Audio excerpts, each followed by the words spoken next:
Welcome to Scoop World Owners Wednesday, Wacky Wednesday. Ryan Day took the podium today. It's National Signing Day. Did any of you guys actually remember that? We had one new letter of intent signed today. The Bill O'Brien saga is dragging on. It'll be done by this weekend. Is Chip Kelly the guy that will take his spot? We got a lot of news on that, a lot of buzz. The phones have been just dying. Thank God for portable charges because, man, my phone has been drained all day. Same with Nevada. So we're going to break down all that we've heard, what we know, what are Ryan Day's contingency plans, and what made sense that he said today at the press conference. So we're going to get into all that. As always, get those super chats fired up. We appreciate you guys, as always, kicking it with us. And this is a good show.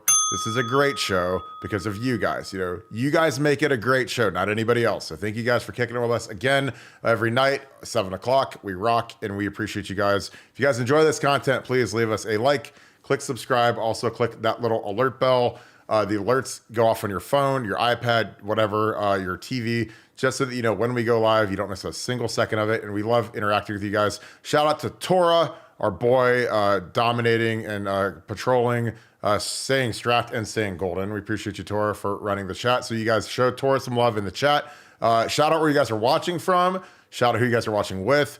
We appreciate you guys so very much for kicking it with us each and every night. Again, this thing has been going like crazy, and it's all because of you guys, so thank you. That being said, got to bring in Nevada. Ryan Day spoke for about an hour today, which is a very long press conference for a head coach. Did he say anything surprising to you? Talked about the 10th head coach, or the 10th position coach, potentially being James Laurinaitis or being a special teams coach, someone from outside the program. The Bill O'Brien thing is dragging on. What surprised you about what Ryan Day said today? Nothing really surprised me, but we can summarize kind of what Ryan said for those of you who haven't had a chance to watch the press conference. Basically, he talked about Bill O'Brien in the past tense as if he was gone, and even though he did confirm that he was in the building today, as he should be before he takes his next job. He talked about the great job that Travion Henderson did recruiting Quinshon Judkins from Ole Miss, and I thought that was, it was just nice hearing him talk about that. He talked about the leadership role Jack Sawyer had taken in terms of recruiting the guys back to run it back for one more year, and then he talked a little bit about the 10th coach. Didn't really he said that was going to be resolved within the next week, which when you hear that, you kind of think, is that a post Super Bowl thing? Is that, what was that about? I wasn't quite sure how to read that one right there. But let's start out with the first topic of the day, the Bill O'Brien thing. I've been working the phones all day, been talking mainly to agents, and I hear it's done. Bill O'Brien to Boston College. And I believe that's what is done. I believe Ohio State knows that. I believe Bill O'Brien knows that. I believe Boston College knows that. And I think it's just a matter. I'm not sure when they'll announce that. I would imagine it would be by this weekend, but I believe Bill O'Brien will be the next head coach for Boston College. And then the question, obviously, for Ohio State fans is, what does that mean? Who's the next guy? And when I found out something today that I thought was, I didn't have this information, and I was kind of shocked to hear this information. I didn't realize how close Chip Kelly was to getting the job the first time around on the offensive coordinator derby. And I got that from a really good source today. They said, Nevada, that he was really like that.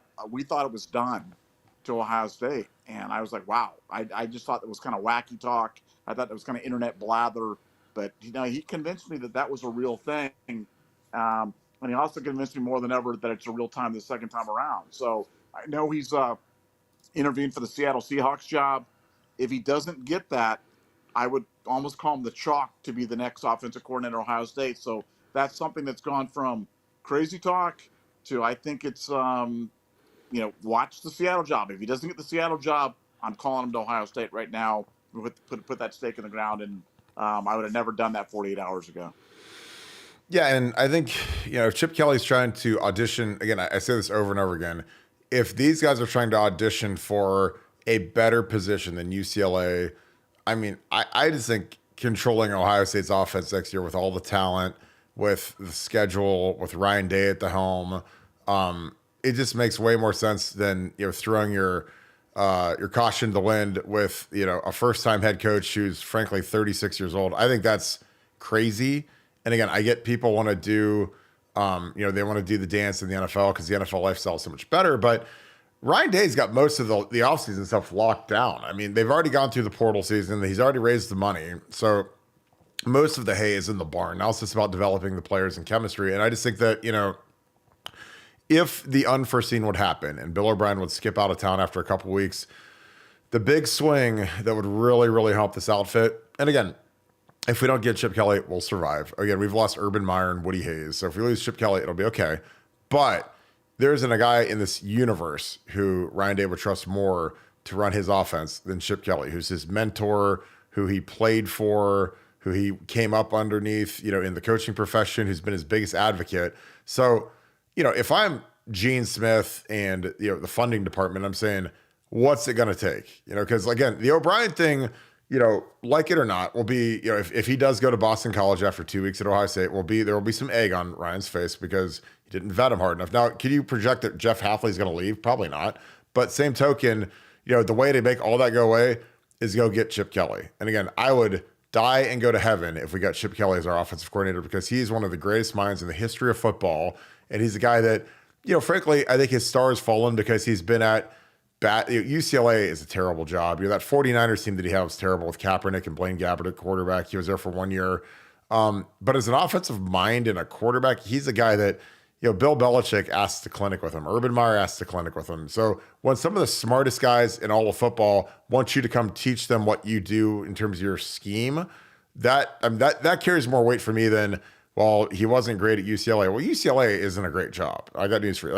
Now, is it a beautiful place? Do they have, is it the Rose Bowl? Sure. But when you watch their games, they've got 5,000 people there. Nobody cares.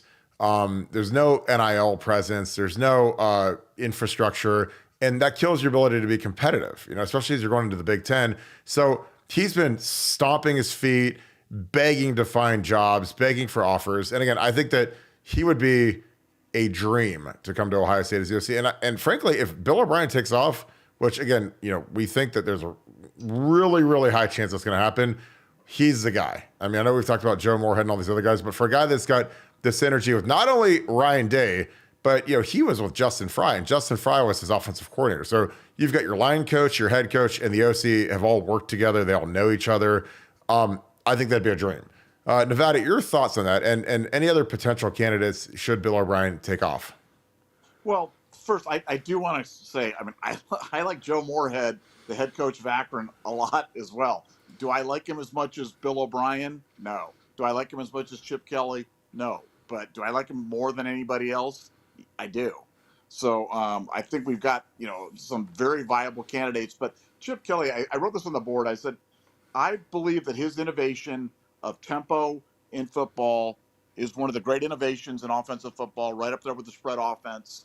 And I think it's rare that you can have a guy that's had that much of an impact on the game. I think it's all the other stuff that kind of drags Chip Kelly down because, he doesn't want to do NIL. He's not a great recruiter. And there's all these things that he's not.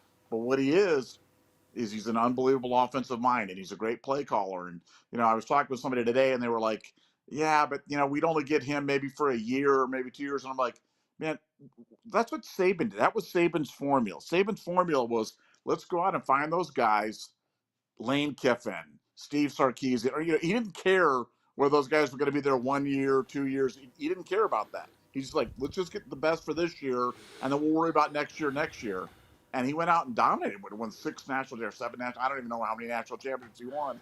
But, I think that's the kind of ruthlessness that Ryan Day's got to demonstrate with his coaching decisions. And I think, frankly, that's what he's doing with his offensive coordinator job.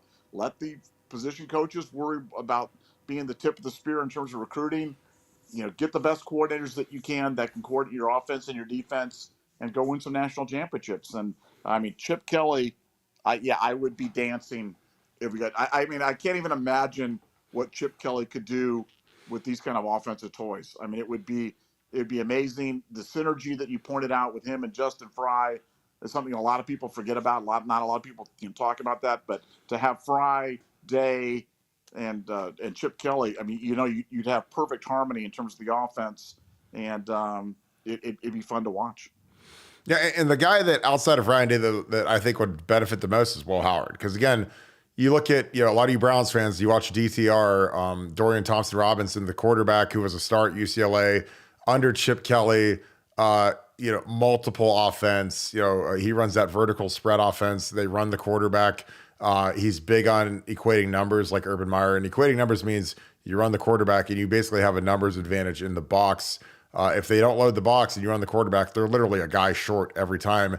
And Chip Kelly is the master of that. So you get a big, strong, ox like Will Howard as your quarterback, and then you go down to the red zone and you've got him and Quinshaw Judkins and Trey Henderson, Jelani Thurman at tight end. I mean, that's terrifying. And again, that's the thing that, Ryan, I think he's grown in philosophy from, what Chip Kelly does. I think that they differ because Ryan doesn't run the quarterback. Chip Kelly loves running the quarterback. And I think when you've got Will Howard for 1 year and you've got a guy that can run and he's big and he's sturdy and he's built like a brick house, I think that would be completely, it would just be huge for his development. I mean, Chip's a guy that, when he puts his mind to it, I mean, his quarterbacks, he had Dennis Dixon, and honestly, in 2007, the only thing that stopped Oregon from winning the national championship the year that we played LSU was Dixon tore his ACL, because they played Michigan in Michigan that year and they won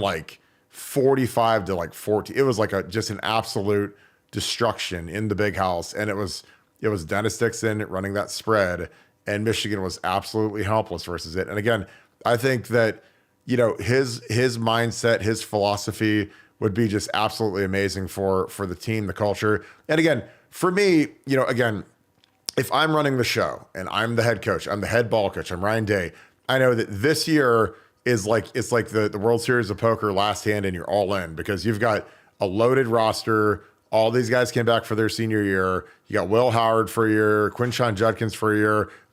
You want the best possible fit to develop this offense and turn it into a national championship.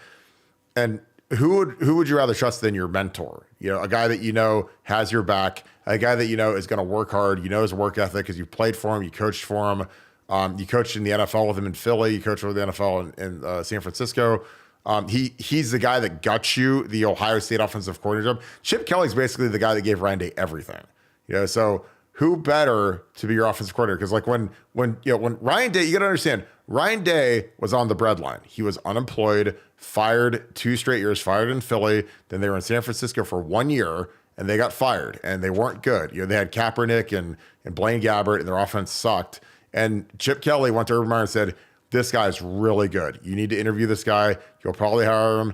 Chip Kelly came to the Woody Hayes with Ryan Day. I remember it like yesterday because we thought Urban was going to hire Chip Kelly. And we were like, oh my God, this is amazing. Chip Kelly's in the Woody Hayes. He's going to get the job. And then Urban hired Ryan Day. And we're all like, who's Ryan Day? We've never heard of Ryan Day. And nobody had ever heard of Ryan Day. But turned out to be a great hire.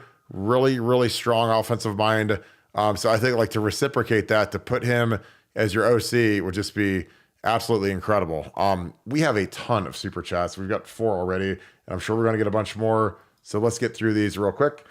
Rick Moody, thank you for being a Scoop Ultra member. Appreciate you, brother. Thank you for the 10. If you have a question, toss that in the chat. Mike Gillison, thank you for the 5. Love the show, fellas. Appreciate you so much, my man. Again, it's the highlight of our day. We count down the hours to get here to kick it with you guys as we're lighting our phones on fire, talking all day, which is is what we do. It's crazy. If you could get Chip, even if Bill O'Brien doesn't get the BC job, I tell BOP to pound sand and take Chip. Thoughts? Who would you take? Ooh, that's a juicy one, Nevada. I don't know. If he doesn't get the BC job, man, it's you got to go buy Chip Kelly out. Bill O'Brien's already here.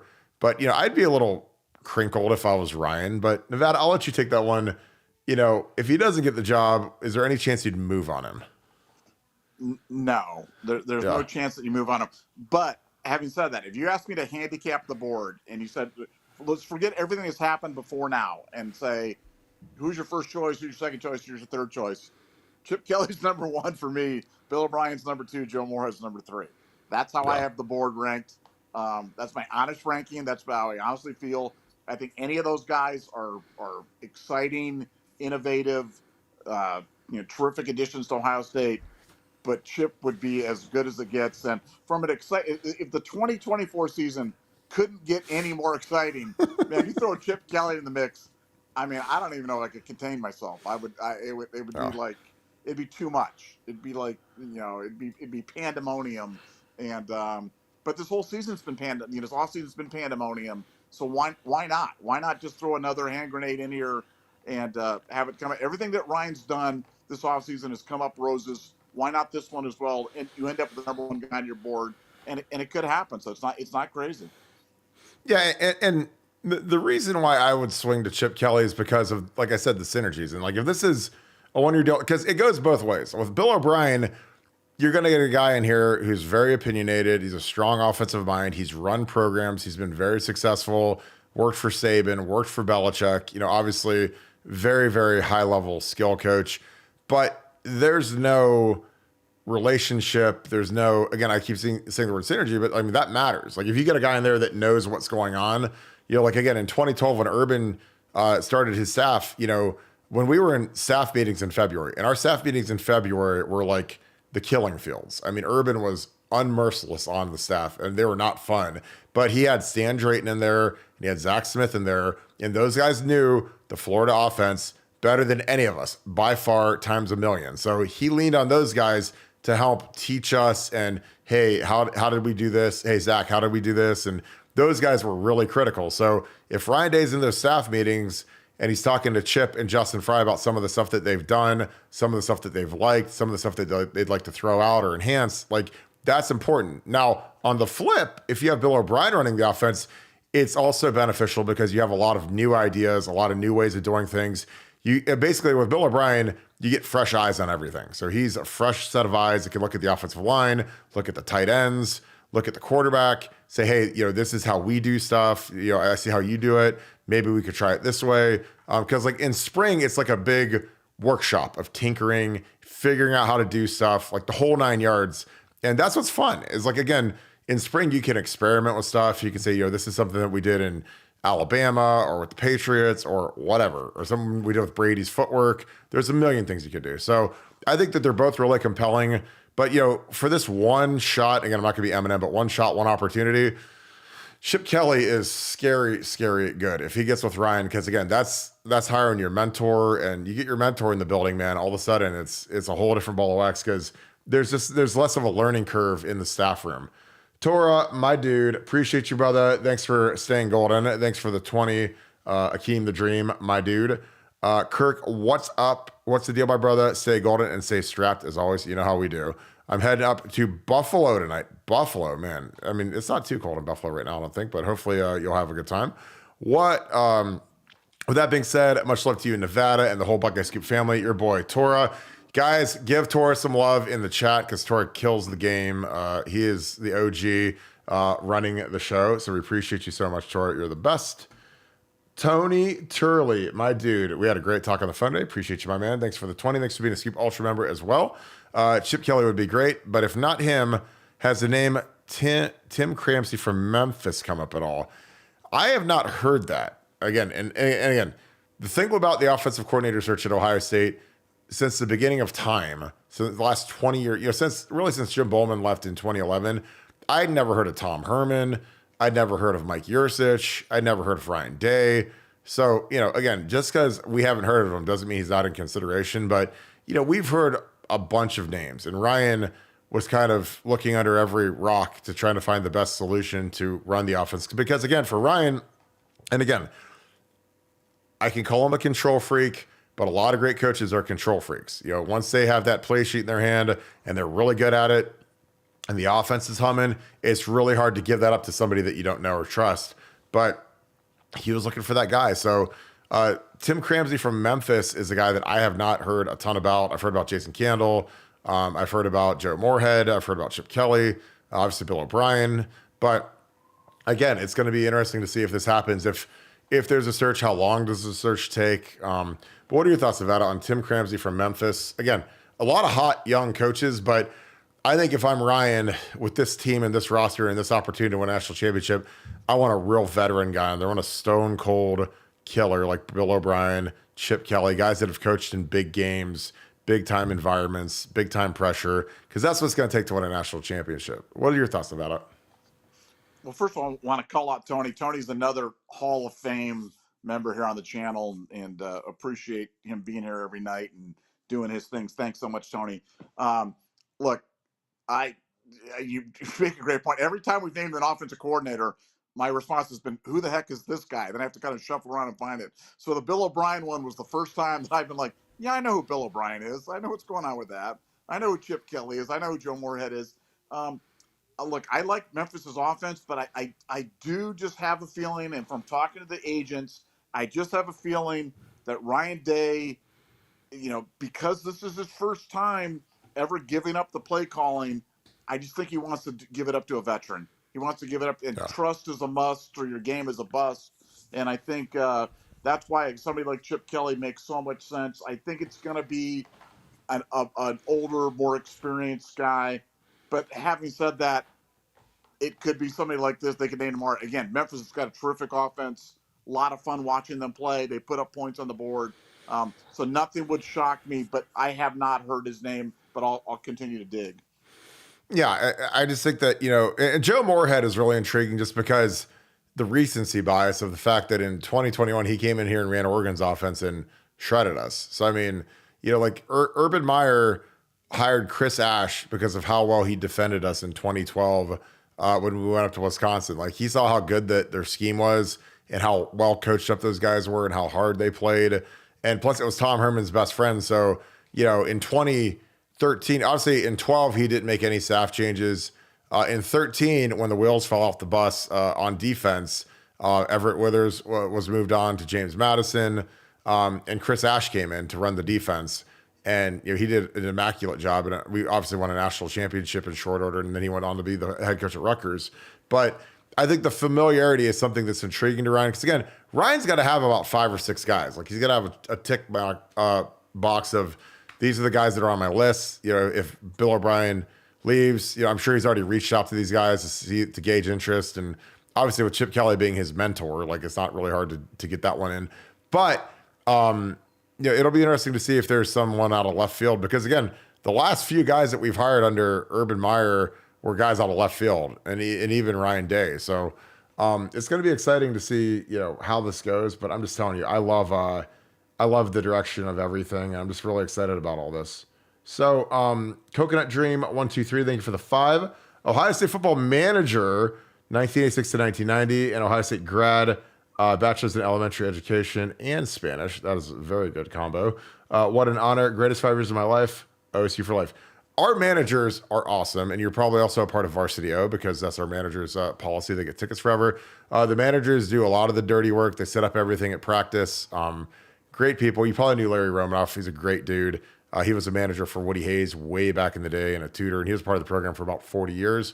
But our managers are big time, and they deserve all the kudos and all the adulation they get, because those guys, they're like part of the team that nobody knows their names, but we can't really function without. Like, we have managers and interns that do a ton of work, a lot of dirty work, grunt work, and they're absolute beasts. So appreciate you, Coconut Dream, and thank you for helping us out during those years. Deb Sobel, appreciate you being on here every night. Thank you for being a Scoop Ultra member as well. Liked Day's praise Devin's leadership in the QB room. It seemed he understood he needed someone else to call plays. Yeah, I mean, Devin Brown isn't going to give this thing up. Now, I know Will Howard is the NIL baby and everyone's expected to start, but, he still has to win the job. It's just like anything else. It's like in the NFL when they take a quarterback number 1 overall and they bring in a veteran to take the first snap and mentor him. Like, usually the guy still has to go win the job, and that's something that I think that, obviously everyone expects Will Howard to take the first snap versus Akron week 1. But, Devin Brown's not going to go out without a fight. And this spring is the most important spring of his life. And, for Devin, the spring game is really important. Because Will Howard looks great, he's the presumed number 1 guy. If Devin tears it up in the spring game, and he decides to enter the portal, like, his options are going to be a lot, broader than the limited amount of film that he had last year. Again, it's going to be important for some of these guys. Some of these guys that are on the ledge between staying and going, and I'm not saying Devin's going to enter it, but you got to have options and you want to play. So, you got to consider everything when you're Devin. But, I expect Will Howard to start, but I think Devin Brown being really strong is nothing but a good thing for Ohio State because it'll push Will Howard to be better. Nevada, your thoughts on Devin Brown, his maturation, and he's the most veteran guy in that room now, so got to see what we can get out of him.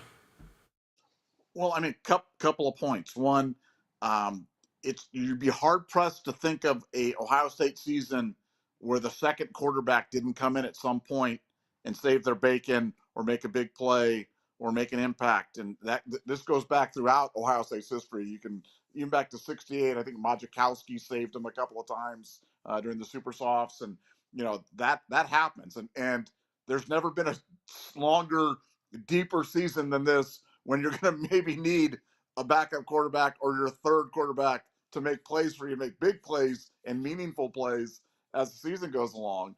Yeah, that's the first point. Second point is Will Howard's a 1-year deal at best. So Will Howard comes and wins the Heisman, does stuff. Devin, you're the heir apparent. You're the leader in the clubhouse to be the starter the year after that, which is as good a situation as you could possibly hope for anywhere in the country.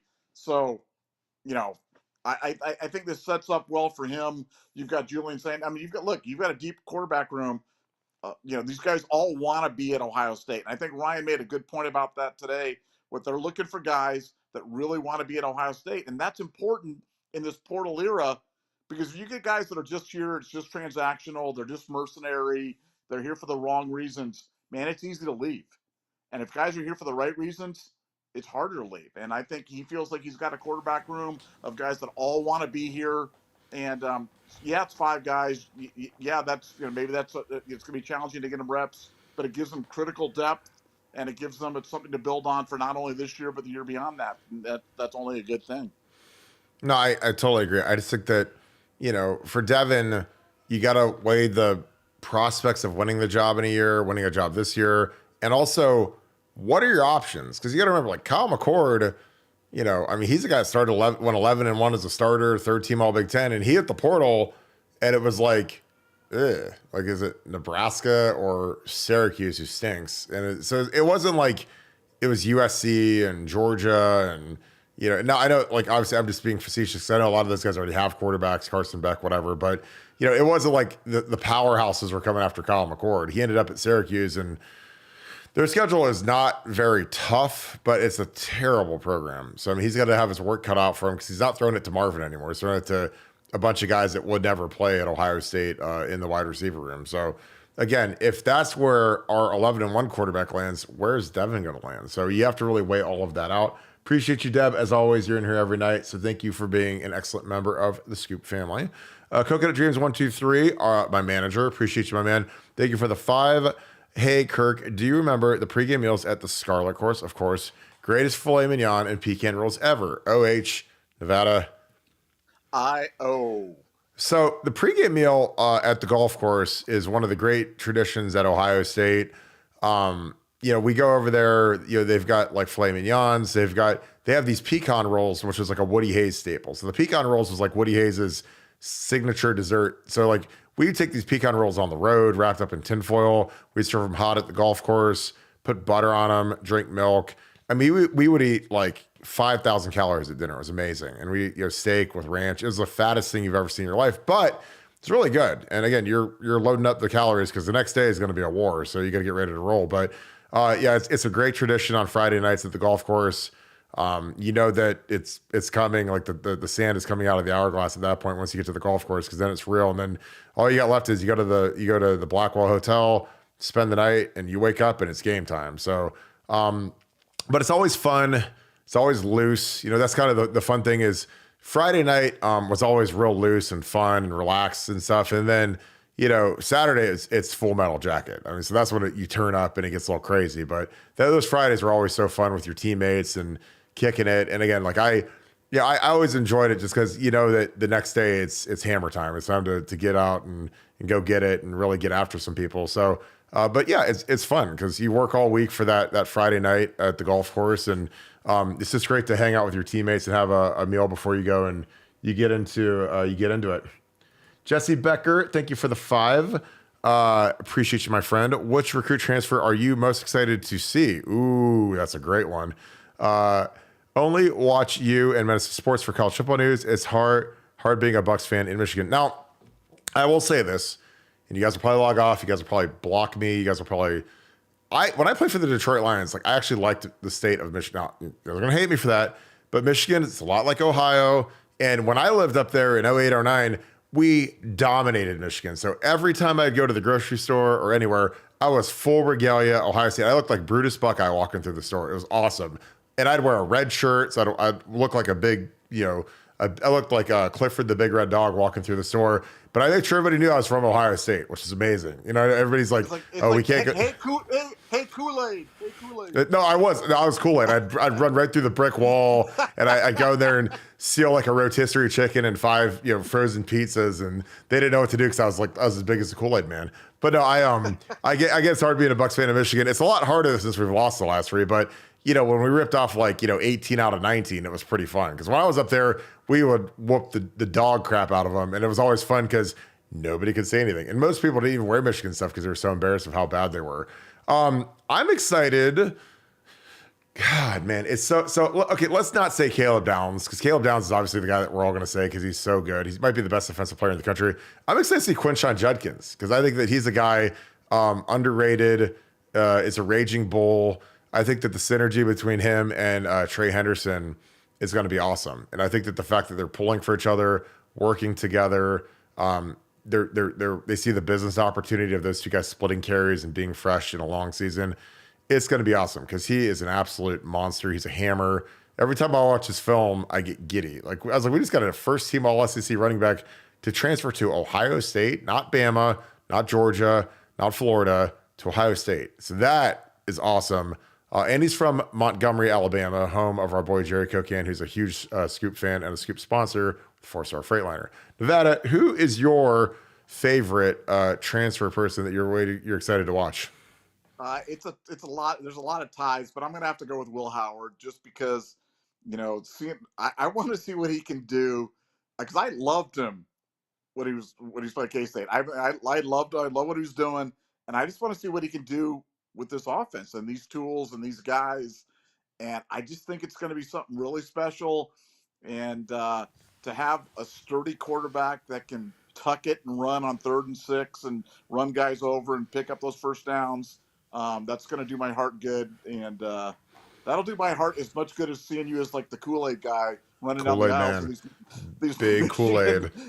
The Michigan Myers were never the same. They're turning in insurance because this guy ran through the walls like Kool-Aid man. He's wearing a Brutus Buckeye head and a big red shirt that said Ohio State Football dominates Michigan. Sean, thank you for the 5. Chris Holtman should volunteer his remaining salary to be used to attract a new OC. Least he could do. What's funny is Nevada and I, like a week or so ago, like men's basketball was playing. We're like, all right, we're gonna do a show at 6:00, and we did it. And a lot of you guys expect us every night at 7, so our audience wasn't great. And so last night there's a basketball game. We're like, screw it, we're going at 7. People are tuning out basketball because they don't want to be sad anymore. And then sure as can be, they blow an 18-point lead, which is almost impossible in college basketball. And it's especially impossible versus a terrible Indiana team. So we were rolling at 7 versus the basketball game. We had a huge audience. So thank you guys for tuning in. A lot of you guys can watch this on your iPad and put the basketball game on if you want. But I'm sure that as that lead was dwindling, more people were tossing us up on their smart TVs and less on the iPad. So yeah, again, Chris Holtman, very nice guy, very personable guy, but I think the end is near. I think it's, he probably knows the end is near, but your thoughts about it? Should Chris Holtman volunteer his remaining salary to get us a new OC? Yeah, he's probably not going to do that, but he's probably not going to be back next year. And, I think I know they're sourcing out candidates right now. They're looking at different alternatives.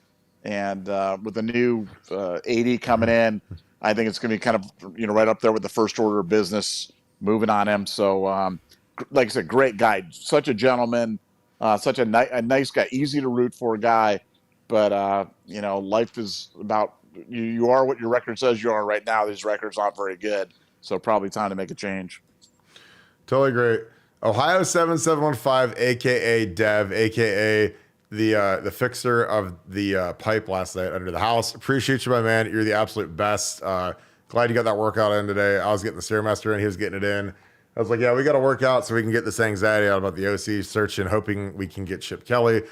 Stay strapped, fellas. See, you and Tora might be long lost brothers. I appreciate you, my man. Y'all the best in the business of covering the best team in the nation. Let's get fired up for the season. We're loaded. OH, Nevada.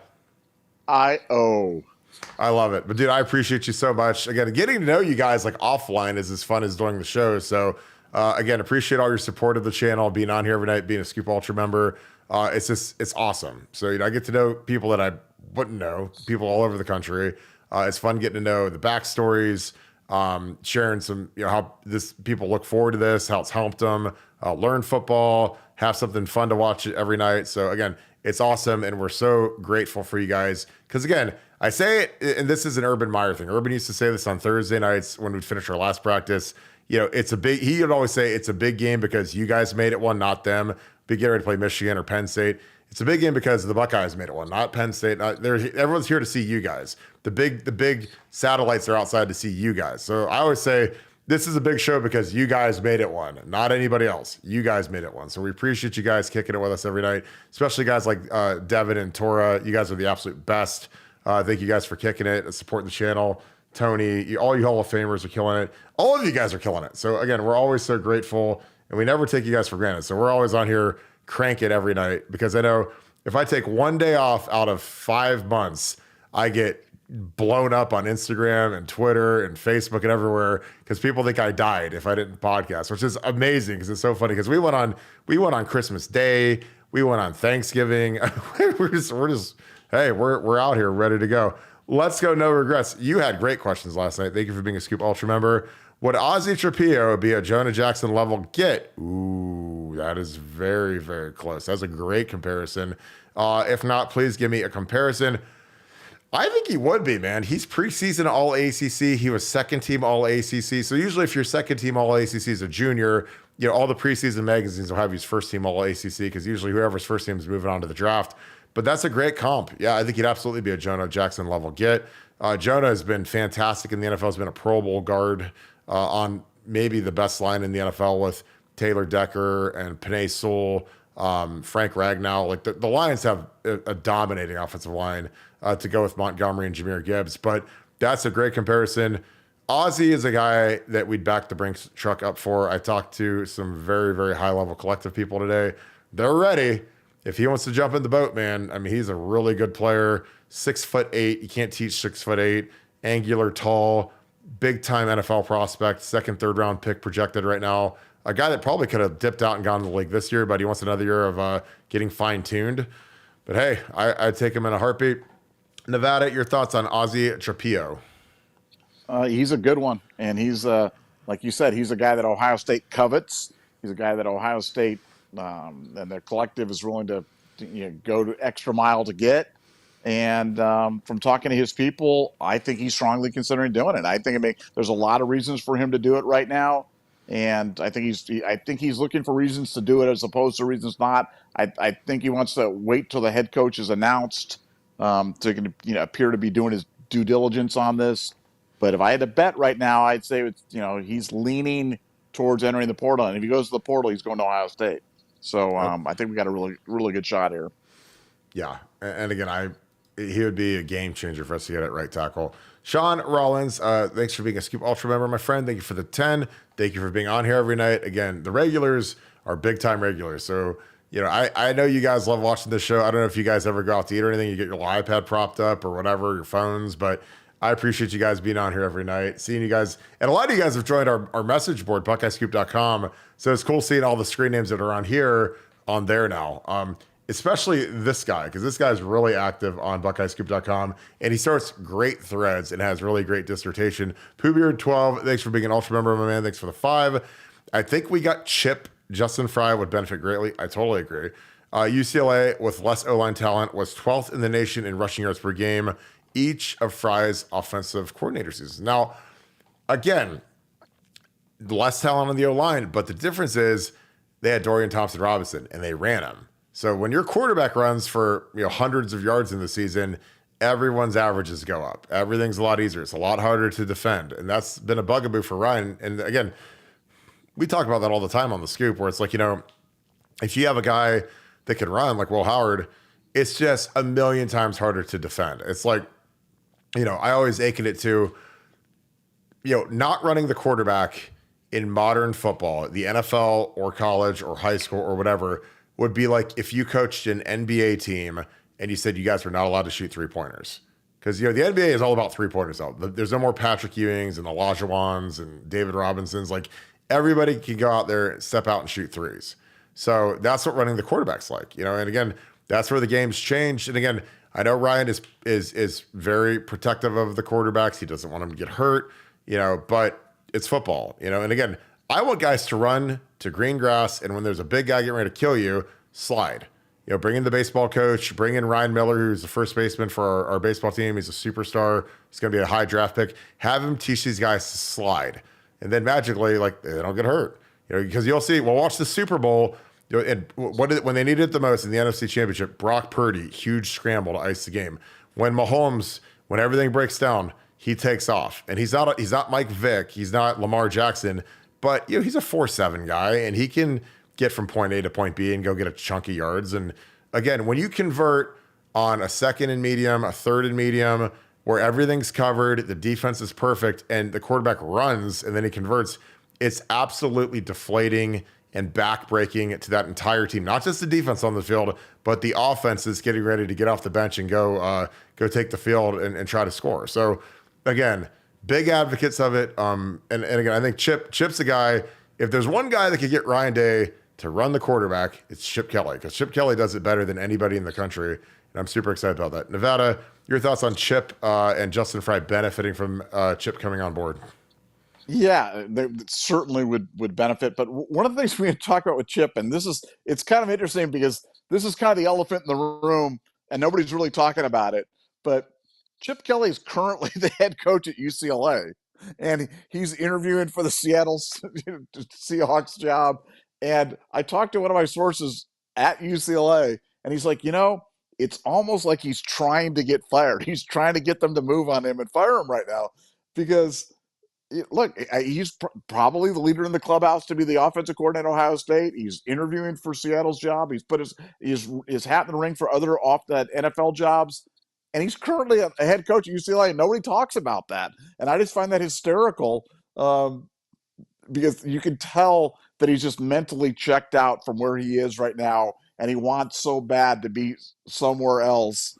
So I wouldn't be surprised if he's doing this to provoke a response from UCLA and try to get them to move on him and try to fire him before. And, in either way, either scenario, he's fired, he leaves or whatever, then now you've got UCLA's roster open up. Now, do they have a player that we can use? Do they have a defensive tackle?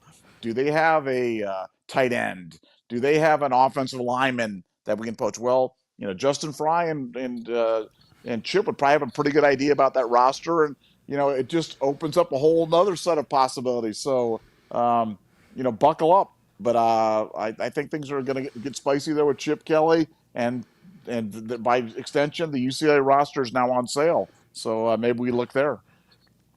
Yeah, the O-line, there's nothing. Because I remember I looked this up. The only guy they had a guy that was a redshirt senior that was second team.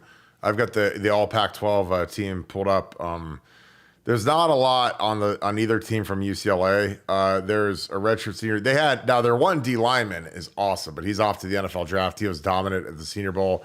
Lateo Latu, but no underclassmen to speak of. But they might have a young guy. I don't know. I mean, this is just the first and second team deal. But they had a lot of seniors. They've got a redshirt junior that was honorable mention, D lineman. They actually have two junior D linemen that were honorable mention. So I don't know how good they are, but if they can play D tackle, I'm taking them because we need as much depth as we can on that. So, Dr. Sue. Sue is in the building. I heard a very, very funny story about you today. And again, you'll be like, what's going on? Who do you know? Tony Turley, who we had a nice talk today. He's going to do some stuff to help out the program. Said you were his doctor back in the day, which is hilarious. So appreciate you taking care of my boy Tony. He's a great dude.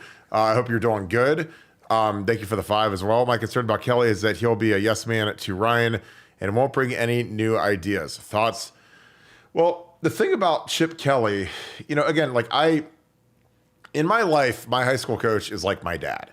And he's a fantastic coach. He's from the Bear Bryant School of Pain. A very difficult guy to play for. A lot like Urban Meyer. Urban Meyer revered my high school coach because really tough, hard nose. Every day was Full Metal Jacket. So, if I hired him to be my offensive coordinator and I tried to tell him what to do, it probably wouldn't go over too well. And I imagine if Ryan Day hires Chip Kelly, now even though Ryan Day's in the big chair and he's making, $11 million or whatever, like Chip's going to be able to answer to Ryan. And again, I think that's healthy. I think that, you want an offensive coordinator that'll stand up to the head coach because Tom Herman would get after it with Urban Meyer now. And again, it wasn't always, let's drink Sunday Delight and eat chocolate donuts. It was like, let's, get after it a little bit. And I think that, Ryan would respect Chip because he's been through the battles with him. He knows what he's made of. And again, I think that's the same thing with Bill O'Brien. If Bill O'Brien says, I'm just as happy because, you need a guy who isn't scared to stand up to the head coach. I'm not saying you got to be demonstrative or be disrespectful, but, it's not all smooth seas during the season. There's some choppy waters, and you need some guys that can navigate that. And I think Chip Kelly and Bill O'Brien,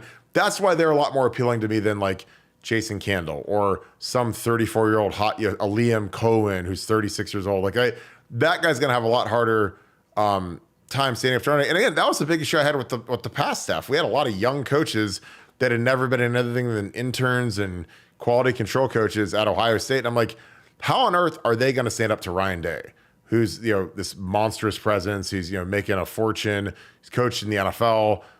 Whereas when you bring in Bill O'Brien, he's not gonna have any problem with it because he's there to get after it. And so is Chip Kelly. So I don't think Ryan and Chip, again, they'll be friendly, but I think if Chip wants to do something, Ryan's gonna let him do it because it's gonna be Chip's offense with Ryan Day, overseeing and being the head coach.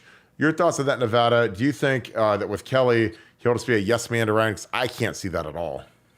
Yeah, people that know Chip, that would not be consistent with his personality to be a yes man to anybody. And, clearly that would be the understanding too, that he'd be brought in to run the offense. The whole reason that handing it over to somebody is so that Ryan can do other things. And like you said, while there's going to be healthy debate and there's going to be a lot of collaboration, no, I don't think Chip would have any trouble standing up or feel like he has to rubber stamp what Ryan Day is asking him to do. He's certainly not at that point in his life, his career, or his experiences. So nothing about his past would indicate that would be what would happen. Yeah, and I spent some time with Chip Kelly before the Oregon-Ohio State game in Dallas. We were staying at the same hotel, so we were in the same restaurant. And I just went up and started talking to him because I was like, Urban Meyer loves you. And he talks about you all the time about how innovative you are. And this guy's like, who is this guy? And I kept asking him all these questions, but he couldn't have been greater because he was explaining stuff that he liked to do in practice. And, most teams have their last practice on Thursday. He does it on Friday. Thursday is like his easy day. He has all these like things where he's done, these neurological studies and physical, these things. And he's just a different cat. Now in the NFL, a lot of that doesn't fly because guys are used to the old school NFL way. But, I always liked hearing why he did stuff so off schedule, like the ways he did it. And we talked for probably 45 minutes, and he is a guy that I was fascinated by because, if Urban Meyer likes him and clinics with him and Bill Belichick does, that's the guy I want to get to know. And I want to listen to what he has to say because again, there's a reason if two of the greatest coaches in the world listen to this guy and listen to why he does what he does, like a guy like me wants to know. But yeah, he's the guy that if we get him, I might have tears of joy flowing for the whole podcast because him with Ryan and Will Howard and Justin Fry would be terrifying for the Big Ten. Brendan Shelley, thanks for the 10. Any chance we see AJ on in the future, or is he too busy fondling Pat on the show? I had AJ on a couple years ago. You have to understand. I'll ask him. I know that he's ultra busy. He's got 4 kids. He's on the McAfee show. When I had him back in the day, he wasn't on the McAfee show. So I know he already has to do like 2 hours a day of television.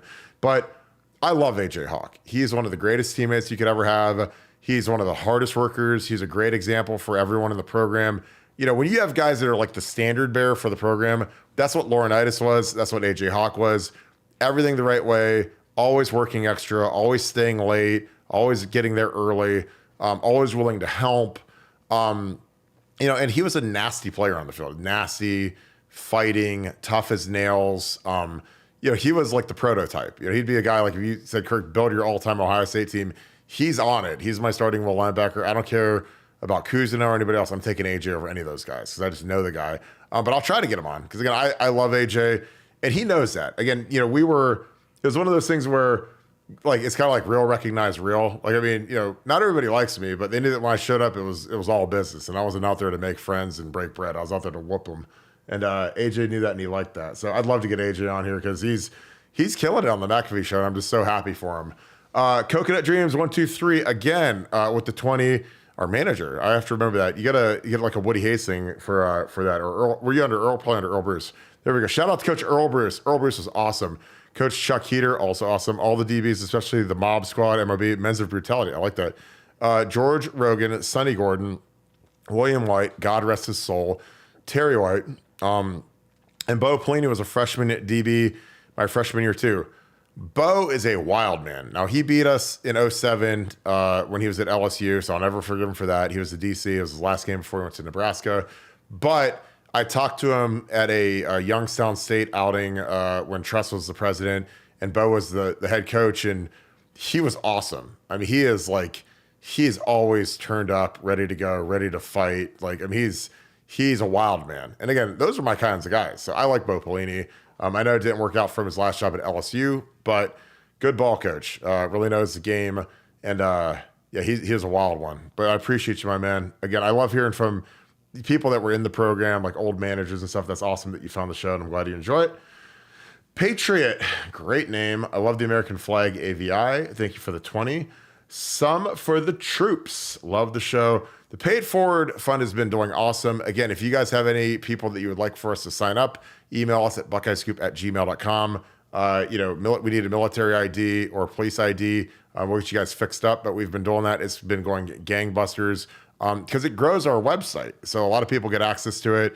They get to kick it on the website all day. Again, you guys like this for an hour and a half every night, but we're on the website for 20 hours a day, basically. I mean, we might sleep for 6 hours, but the rest of the time, we're on buckeyescoop.com. So we appreciate you guys supporting these guys because it is awesome taking care of the people that keep us free. And we don't take that for granted on Buckeye Scoop. We're very pro-police, pro-military, and we'll never forget that, and that will never, ever change. Freddie C., thank you for the 20. Listen to you guys every night while working. Love the show. OH, Nevada. I-O. Well, good. I appreciate you. Again, we love hearing that this gets me through my workout, gets me through my morning jog, my commute, my work day. So again, we just love to be a part of what you do. Hopefully we're additive. We make the time go by if you guys are working, and instead of clock watching, you can listen to us talk about Chip Kelly and how I might cry if he becomes our offensive coordinator. Sean Krutka, thanks for the 5. Appreciate you, brother. Thank you for always being on here. As always, I hear people talk about Downs as if it's guaranteed he'll stay at OSU for 2 years. Is that just hope, or is he unable to transfer again after 24? Well, I mean, I don't know. I can't imagine this kid, Jim Knowles and Tim Walton did a fantastic job on this kid, and so did the foundation. Those guys really got to know him, worked with him. They took care of him. I mean, he got, a package that would choke an elephant. And honestly, again, I might be the biggest NIL fan in the world, and you guys all say, oh, I hate NIL. I love NIL. We have Caleb Downs playing adjuster safety. I'll take NIL over non-NIL any day of the week because we whooped Georgia in the NIL game. Our NIL group, led by Brian Schottenstein and Bill Lewis at the Foundation, are killing the game. I mean, they got in with the family, with Gary Downs, the dad. Tim Walton was in deep. Jim Knowles was the closer, along with Ryan Day. And again, I just don't know, if you're a kid who wants to go to the NFL in 3 years, I don't think it looks great if you're a guy that is program hopping. But from everything I've been told from the people that are working out with him, they love this kid, and he loves it here. And he is a terror in the weight room and in these workouts right now. So I don't know what would make him transfer, because it's not like this team's going anywhere but up. So, and when you got Tim Walton, who is maybe that he's probably the hottest recruiter in the nation right now. I mean, in terms of his prestige and the level of players he's bringing in. And, there's a reason why Ryan Day bumped him up to run the whole secondary. He became I don't know what the name was, but he was kind of promoted to run the kind of like a passing game coordinator type title. I think that it'd be shocking to me if he would take off after this year to hit the portal again. But your thoughts on that, Nevada? Yeah, you have to remember, these portal moves for these guys are really about trying to create or guarantee generational wealth in the NFL draft. And while these, the payments that they get along the way are nice, it's not the end of the game for them. So when guys like Davison come or a guy like Caleb comes, it's like the reason we talk about 2 years is because they can't go to the NFL for 2 seasons. They're prohibited, by the rules that exist. And it just wouldn't make sense for them to leave one place, go to Ohio State for 1 year, and then move on again. While while it's theoretically possible, I just don't think it's practical. And I don't think I've seen it at all. While NIL is relatively new, the portal's relatively new. It'd be super unusual to see it with somebody who's a starter or a guy that's participating, a guy that's not like buried on the depth chart somewhere. So no, I think I don't think we really on the list of things to worry about. That's pretty far down the list. So yeah, that's like that's up there with like Ryan Day being able to afford like a Caniac from Raising Cane's or something. I think he's okay. Exactly. He's got a long-term extension, and with his bonus, he could probably buy an entire franchise. So it's all good. TG Buckeye 10, thank you for the 5. This is very interesting. So I'm going to do this 2 ways. Kirk put together the best offensive line from all the guys you've played with or coached. Nevada, your Super Bowl bets and props. Scoop to the moon. Yes, scoop to Jupiter, because Jupiter is red and Ohio State is red, so we like Jupiter. But anyways, I'm going to do my Ohio State one. I'd probably put Taylor Decker at right tackle. I'd put Muhort at left tackle. Norwell at left guard. I'd put Mangold at center, and I'd put Lindsley at right guard. So that's a pretty strong line. If you want me to go all the way to the top and go to the NFL, then it's Andrew Whitworth at left tackle, who's a Hall of Famer all day, played like 20 years in the league or whatever. His last game was when the Rams won the Super Bowl. Joe Staley, another Hall of Famer from the 49ers at right tackle. I'd still put Mangold at center just because he's a Pro Bowler, fringish type Hall of Famer. Oh man, that's tough because Jake Long was really good. God, I'm gonna have to think of the last 2. I could probably go with Norwell again and Lindsley. Norwell and Lindsley is my interior guys because they're both Pro Bowlers, highest paid guys in their position. So I think that's it. Those are guys. That'd be my crew on for Ohio State only, and then the entire NFL. Nevada, you need your Super Bowl bets and props. Scoop to the moon. I love that. That might end up on a T-shirt. Look, I gave you guys winners in both the NFC and AFC championship game. If you remember, I'm like, take both dogs and the points. You remember Nevadabuck to the moon on that one. Easiest prop on the board.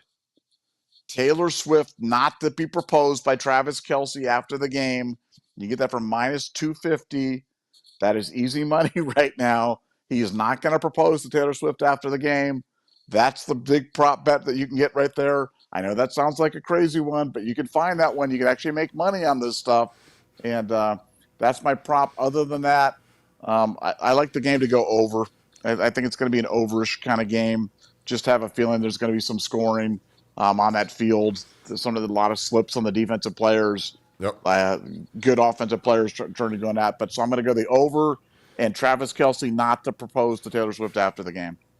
Well, because they got to win the game, for that to even be a possibility. Right. So it's like they got to win and beat. San Francisco is good. I mean, I know they have a huge edge at quarterback, but the 49ers are better everywhere else across the board. So, that's a really good one, but I don't know. I think that would be incredibly tacky, and I don't think that she would be down with that. I think that they'd want it to be like a private, rent out, do something like, private in front of family or something like that. I don't think you'd want it to be like, because I think, if he did that, it would like detract from the entire, if the Chiefs were to win the Super Bowl, that would detract from the entire win because all of the headlines would be Kelce proposes to Taylor Swift. It wouldn't be about Andy Reid's final game, because this is going to be Andy Reid's final game. They're going to make Steve Spagnuolo the head coach in all likelihood after the game. So you take all of it away from your teammates, and it looks really selfish to do something like that. Now, if you're just Joe Schmo, if you're a backup offensive lineman and do it, nobody would notice. But if it's Travis and Taylor Swift, man, it's going to be, I mean, that would be insane. And I just think that her PR team is too strong. They would never let that happen. And they haven't been dating that long. Like, what are we talking about? So go take the free Tinkerbuck money. Get Tinkerbuck warmed up again. Revia Tube, thanks for the 5. Love all their moves Ryan Day is making. If we assume Ryan Day stays for the next 10 years, how many natties would you like to say he wins? I'll go with 3. That seems like a good number. We could get 3 in the next 10 years if he stays. Like I said, Saban's gone. He's a young, Ryan Day's a young buck, man. He still has a lot of juice in front of him. And our NIL is killing it. So I'm going to say 10. I just love everything about what Ohio State's doing right now. I love Ross Bjork, the new AD. He's going to energize the fundraising, get us a new football building. But your thoughts on that? I'm going to go with 4. I think we're going to become the new Bama. I think somebody's got to fill the void. It's the law of energy there in the universe. And I think with Saban going and Bama, people forget how truly mediocre Bama was for a really, really, really long time post Bear Bryant. And I think I'm going to go with 4. I think Ohio State's going to go on a little mini run here. And once Ryan gets that first taste, kind of figures it out, he's going to be hard to beat these situations. Yeah, and I think that part of what made Bama great is like everyone wants to go win a national championship. So recruits that are 5-stars and superstars are like, let's just keep the snowball rolling. Let's just keep getting it bigger and stronger and faster. And I think that's what's going to happen here. Because again, I think that talent and greatness attracts talent and greatness, and that's what's going on. Like Caleb Downs is showing up, and Will Howard. Like these guys want to play with great receivers and great offensive minds and great strength coach and Mickey Marotti. So, it makes all the sense in the world. And those guys are all loaded for bear and really hungry to be successful. So that's a great question. Appreciate you, my man. Christian, thank you for the 5. Compared to past season, where does this upcoming season rank as far as excitement for you guys? Love watching it. Best show out there. God bless, man. I mean, outside of maybe the 15 season when we had everybody back and it seemed like we'd be a cinch to win the national championship, like this might be it for me. I mean, with, especially if we get Chip Kelly or Bill O'Brien to stay, I mean, I think it's just going to be astronomically high because everything's breaking. Like Saban's gone, Jim Harbaugh's gone. There was a great article on footballscoop.com that I put on buckeyescoop.com that's literally all about Michigan has the most losses ever for a returning national championship team. So, I think that it's as exciting as it can be because I mean Michigan is absolutely pillaged at this point, and we're loaded. But what's your thought on that, Nevada? I mean, for me, it's number 1 for all the reasons you talked about. But then I'm going to throw on top of that plus the expanded playoff. I mean, the expanded playoff, you're talking about adding potential games, but also you think about some of the national championships that we've had derailed, and we've been famously derailed, in 15 and 98, and I mean we can go through the years by like that, the crazy game with Plaxico Burress and Michigan State, and I mean if that happened this year, it's not the end of days. If we slip up at Autzen and lose against Oregon, it's not all over. And look, I've been one of the ones, kind of wondering about diminishing the regular season. Well, there's always a benefit. There's always a silver lining. The reciprocal benefit is, hey, if we lose that game for some ball bounces off somebody's head, referee's bad call, whatever, it's not over. And in a 12-team playoff, given how deep we are and given how experienced we are, and we're going to be tough to beat. So, I like I said, my excitement level for this year is off the chart. The Bill O'Brien thing just makes it even more spicy. I'd love to stay. Yeah. I really think the ship has sailed. I really do. I think he's gone. But if he stayed, that'd be crazy. If we got Chip Kelly, like you said, we'd both be sobbing. The whole show would be 90 minutes of just Kirk and I sobbing. The whole time. We'd just be sobbing the whole time. Yeah, it'd be like watching the end of Old Yeller over and over again for 90 straight minutes. It'd be great. It's like I'd be like, Dad, do you want to have a catch? You want to have a catch? John A, thank you for the 5. I think adding Chip would be a home run when you reunite him with Fry and Day. Totally agree. Could not agree more strongly because, again, those guys have worked together at a high level. Those guys don't have to learn each other. They know how they fit. And again, I think it's when the offensive coordinator and the offensive line coach are in lockstep, that is really exciting. It's really easy. There's trust there. And again, I think that would just be absolutely fantastic. And again, I think that getting Chip Kelly to call plays and have Justin Fry run the front would be excellent. Justin could run the run game, Chip could run the whole offense, and it would be a dream. I'm telling you, I look for things that make sense, and they don't always work out, but this would be one that would just be absolutely fantastic. Donald and Karen Rosbeck, appreciate you so much. Thank you for the 5. Just joined the Scoop family with my wife. Hi, wife. I hope you guys are having fun tonight. Appreciate you guys. Again, I love hearing who you watch with because I've got families that watch together. I've got, father, daughter. I've got father, son. I've got whole family sitting there. So appreciate you guys both. Thank you for joining Scoop Ultra and being an Ultra member. Thank you for the 5. Just joined the Scoop family. That's so awesome. And you've been watching for a few months. Very excited about the season with this roster. OH, Nevada. IO. Yeah. So between Nevada and I, we take a lot of pride in the fact that families watch this together because, we want this to be something that you can play around the kids. You can play, in front of grandma. There's not going to be anything that's going to be too wild. So we like that positioning because we got to bring the information, but we want it to be fun, and we're obviously want it to be funny and in a good delivery. But again, we appreciate hearing how people like to watch it as a family. It means a lot to us because again, it's humbling and it's just awesome. So thank you guys both for joining. And again, it's just cool seeing how people watch the show as couples and as families. It's awesome. So Quinnell or Redtel, thank you for the 5. It's always been easy for teams to run on the Pac-12 defenses. Having a nice scheme is one thing, but when there is no elite D, it makes it easier. I get that. It's a conference that's not known for defense outside of USC back in when I played they dominate. They had Clay Matthews and those guys. Those are dominating teams. But anymore, man, we saw what Alex Grinch did last year. Their defense was atrocious. So I get that, but there's a lot of really bad defense in the Big Ten too. We play Michigan State and Purdue and some of these teams, and they're atrocious too. There's, I think that part of the bad defense is the fact that offenses are the game is so skewed towards offense, it's almost not even funny anymore. So that's why the points are way up, the scoring's way up. I just think that the game, with the way that the throwing game has been constructed and the way that they call pass interference and defensive holding and illegal touching, or all of the stuff that's really helped the throw game, it makes it hard to play defense, really hard. And you got to defend RPOs now, the run pass option plays.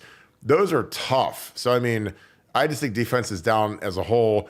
And I don't think it's because the players are less talented. I just think that the offense is the offense has they have the machine guns and the defense has a little switchblade or something. So it makes it tough. What are your thoughts on that, Nevada? Is it just easier to run on Pac-12 defenses, or do you think that it's just part of college football? Well, I think it's a lot of things. It's about 50 different things, but the fact that the West Coast, the weather's better, they pass more, that puts more stress on the defense. And look, we've talked about this a lot, the lack of defensive linemen. The defensive linemen on the West Coast are almost exclusively Polynesian. That's where they get their big bodies. And, you don't have as many big bodies as you do down the South.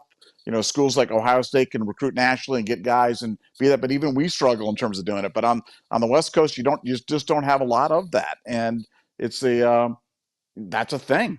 That's a thing that, when you look at Georgia's defense, you were talking about Georgia's great defense. I can't remember what year it was. 21. Jalen Carter didn't even start. The monster didn't even start on that thing. He was just the big boy that was the backup.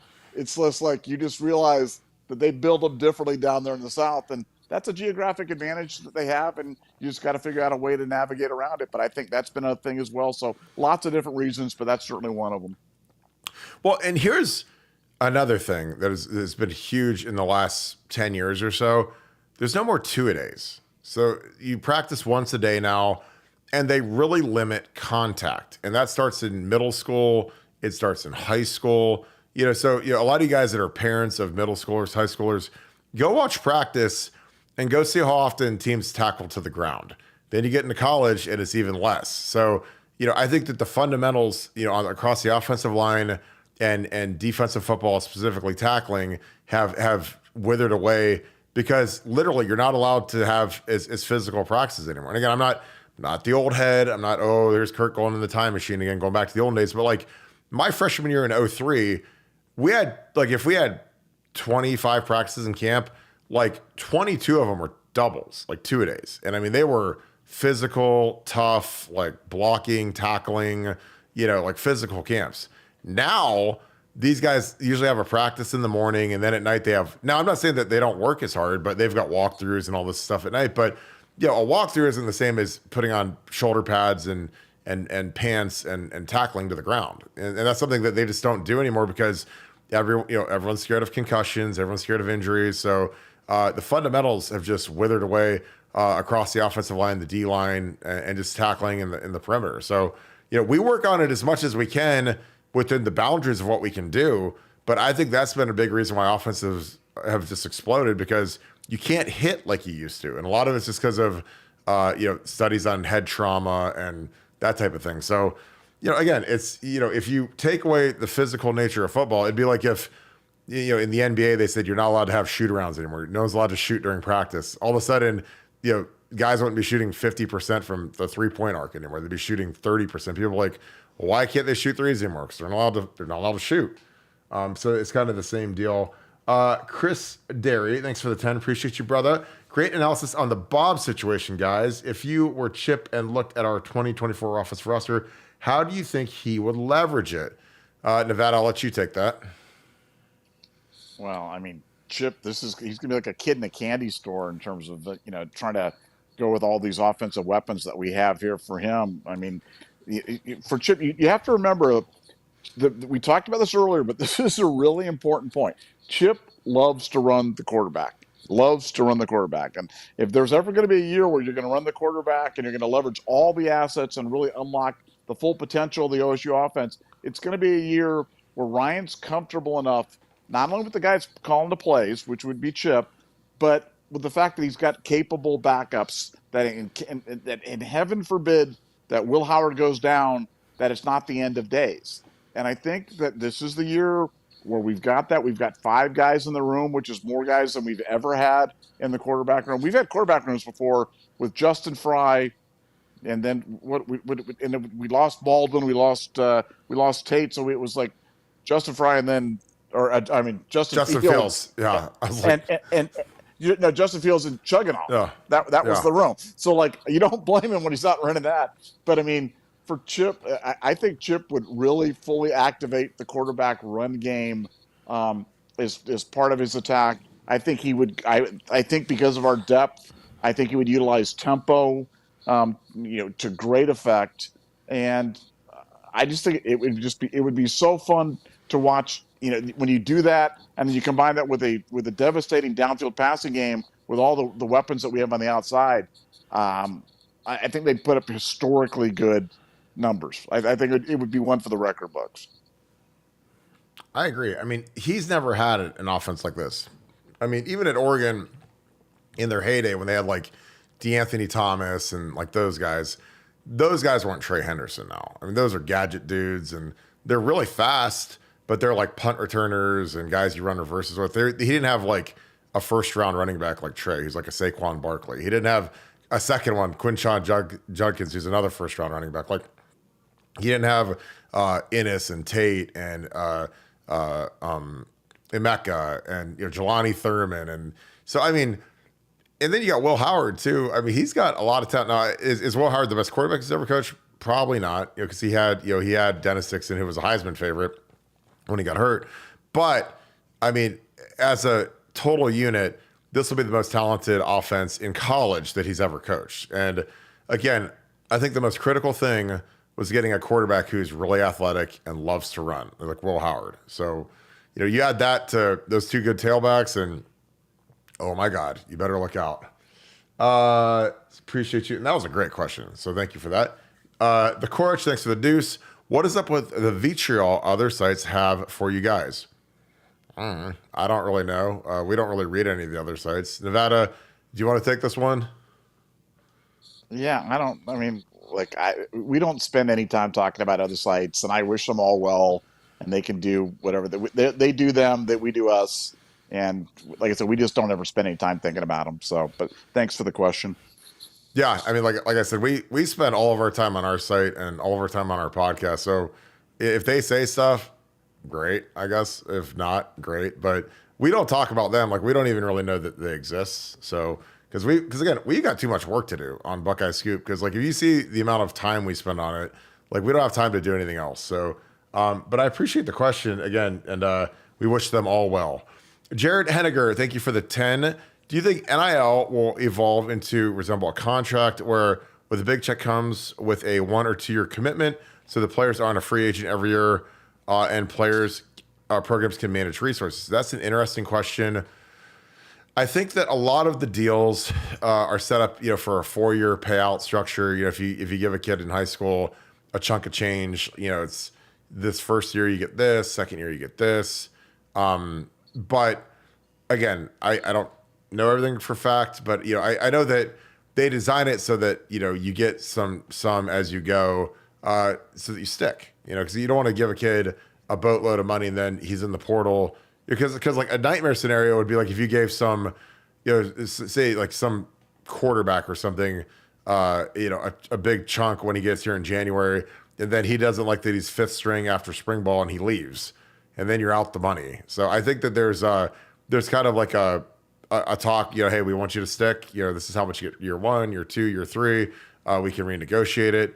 That's how a lot of it works. But again, like if it's a Caleb Downs, like you gotta bring the hammer out. You gotta go out and get that kid. You can't there's not a lot of negotiating and wiggle room when he's the best player in the country potentially. So, but I think that's it's a good way for these guys to manage the payouts, because again, there's some groups that are kind of up against it. They've made big promises, and the tabs come and due. Like we talk about, the lights come up and the tab comes due, and they're a little short. So it's going to be interesting to see how that works out. But I think that trying to budget things is prudent, because you got to keep kids happy, keep them from declaring for the draft, keep them from hitting the portal, and then you got to have some change left over if a Caleb Downs hits the radar because something like Nick Saban retires, which we knew he'd eventually retire, but I don't think anybody thought he was going to retire after that last game, but he did.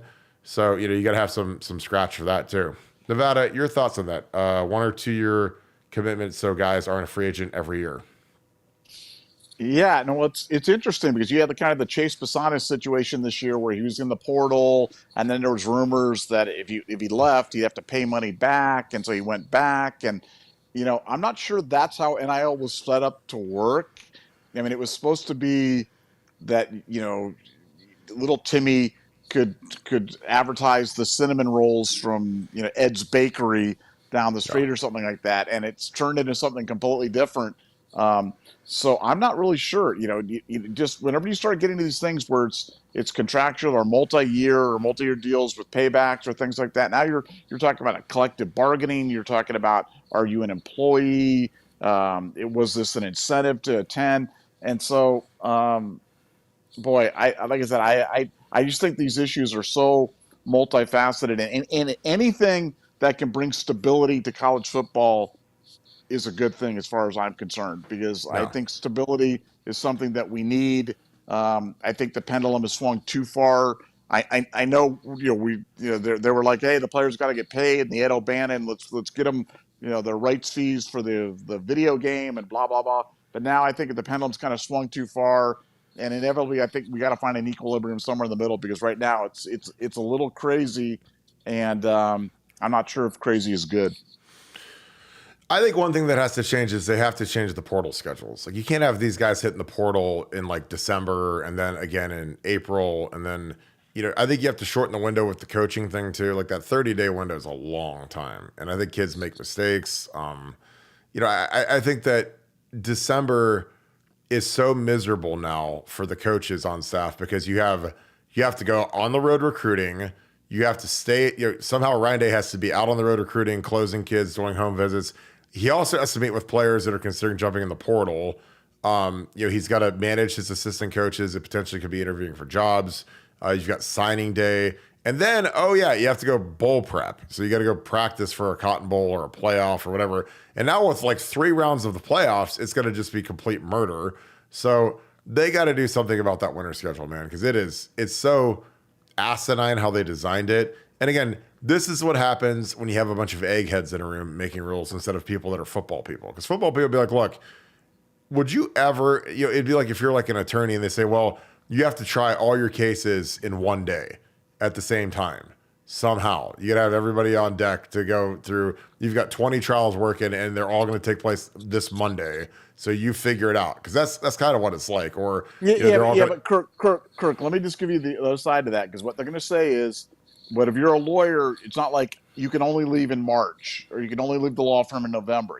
We live in the era of, free love and everybody's got to be able to do whatever they want, whenever they want to do it. That's true. And I mean, that's the other side of the argument. I'm not saying I agree with it, but like legally, I think that's where we're at. And so I think that any of these things are being looked at as like restraint of trade, lack of freedom of movement.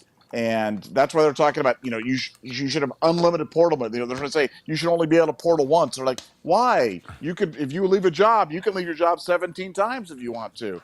And it sucks. So I'm not arguing against you, but that's a fantastic point. It really is. Yeah. Because like Bill O'Brien can skip out of town after 2 weeks and go take a head coaching exactly.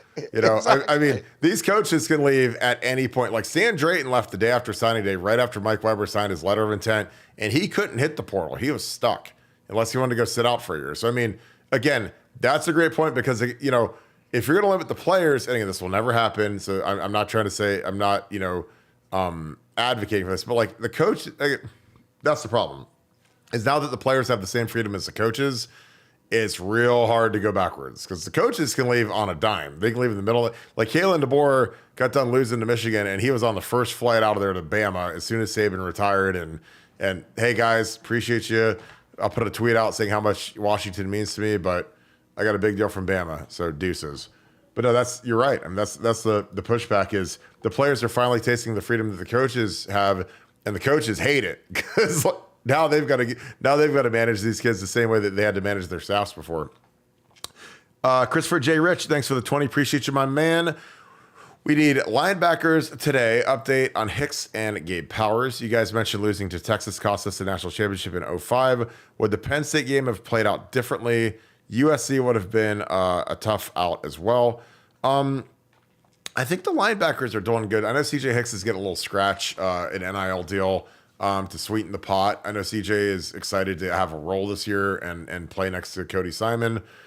Gabe Powers is pushing him. Again, CJ Hicks is written up in pencil to start next to Cody Simon. Cody Simon is written up in ink to start at Mike linebacker. But I think that, the looming question is, where do you put Sonny? Because now that you've got a real safety back there and you have a 6'4", 230-pound monster, he has to play somewhere. I think you should play will linebacker. I think you should play the nickel that walks over the slot receiver on first and second down because you could blitz him. He could play the run.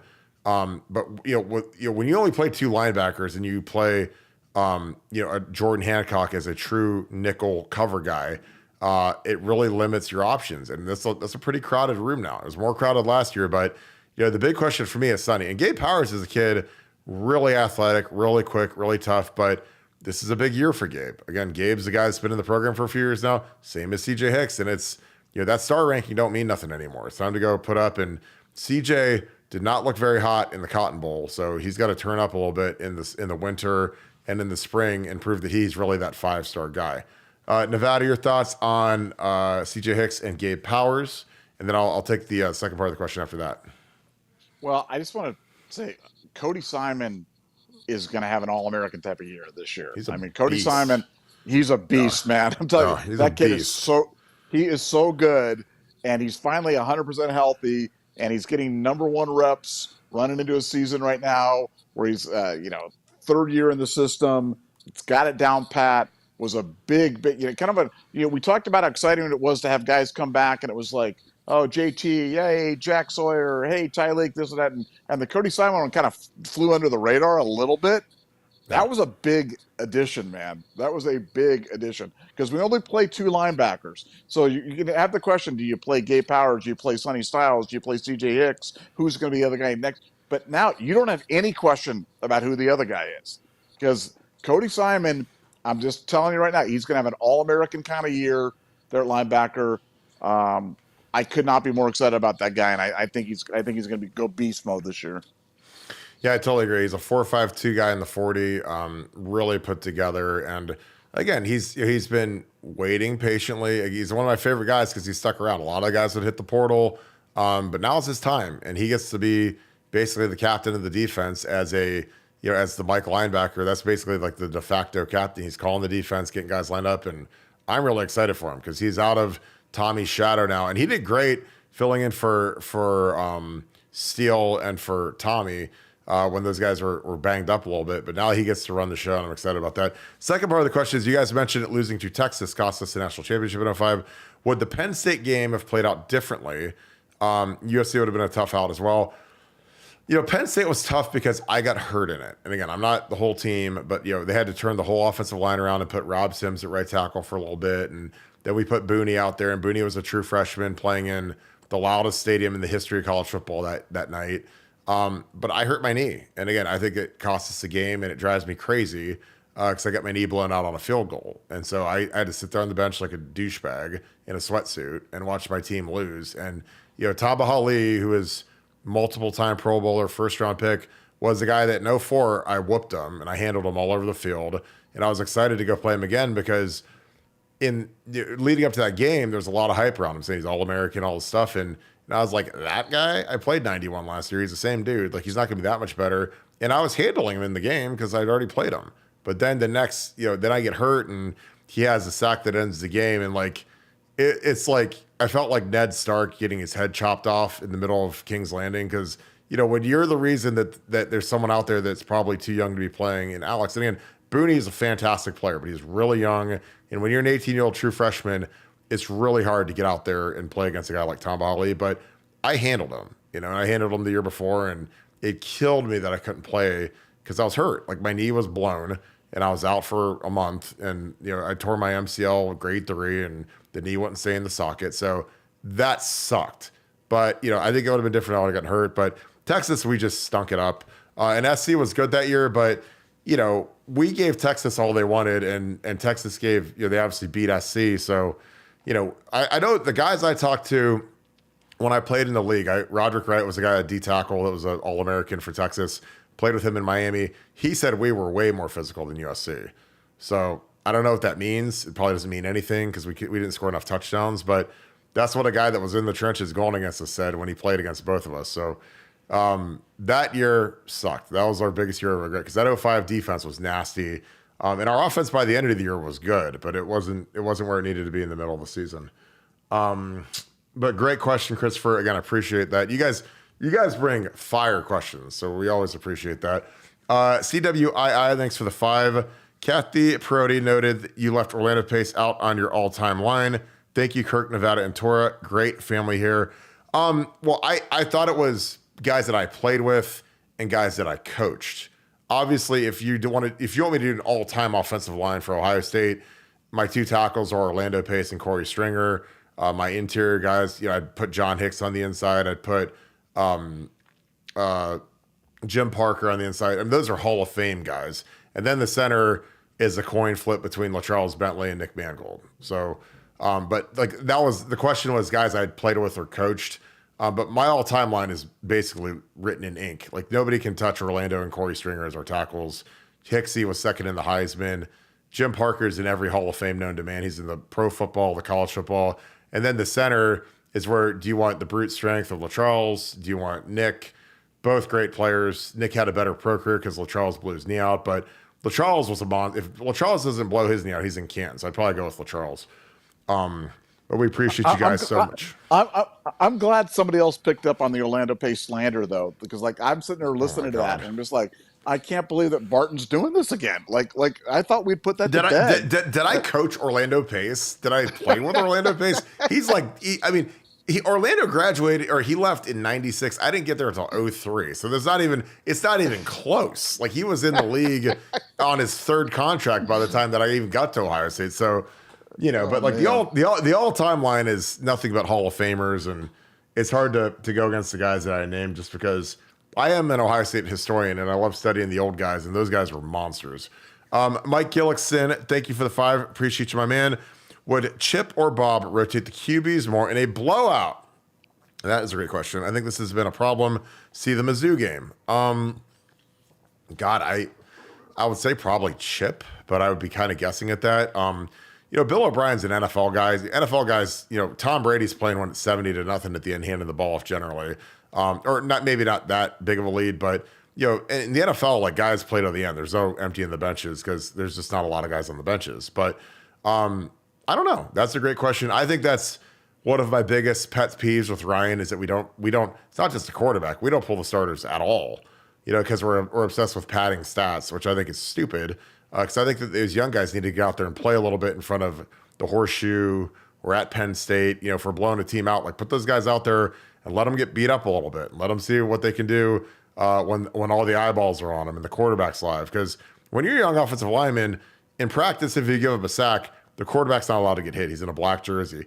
In the big show, when you're playing on Saturday in the Horseshoe, if that guy gets past you, the quarterback can get killed. He can get sent to the hospital. And those guys need to feel that pressure sometimes. And again, that's why, I would make young quarterbacks live. Like I'd make Aaron Nolan live. I'd make Julian Sayin live. I'd make Lincoln Keenholz live. Like when we scrimmage, those guys could be live and, make those guys go out and chase them around a little bit. Your thoughts, Nevada, would Chip or Bob rotate the QBs more in blowouts? I think it's going to happen more this year. I think it's going to happen more. I know Ryan has stated that to guys. I mean, I know in the exit interviews or what do you want to call the end of year stuff that he's gone through with the players, he's vowed to them that he's going to do that. So we'll see. I'm going to take him at his word and believe that's going to happen. I don't think it'll be a Chip Kelly or Bill O'Brien thing. I think it'll be a Ryan Day thing, but I think it's going to happen. Yeah, absolutely. Poohbeard12, thank you for the 5. I know this is mostly a football show, but got to say this about Holtman. Worst part of the tenure has been the growing apathy from the fan base. Yeah, it's bad, man. I mean, when they show those big shots of the stadium, man, it is really sad. I mean, it's sad to see. Because again, I played when I was at Ohio State. In 06. That's when we had Odin and Conley, and you couldn't get a ticket to the shot. I mean, it was rocking because we had the best team in the country. A team that should have won the national championship. Obviously, Odin, was out for half the season, but that thing was rocking. I mean, you couldn't get a ticket. And then right after that was Evan Turner, and we were number 1 in the country. Sullinger, like we had like a great run, and it's honestly sad to see how empty that building is, how cavernous it looks. But yeah, I agree. The apathy sucks, but that's why this next one is a huge one. Your thoughts on that, Nevada?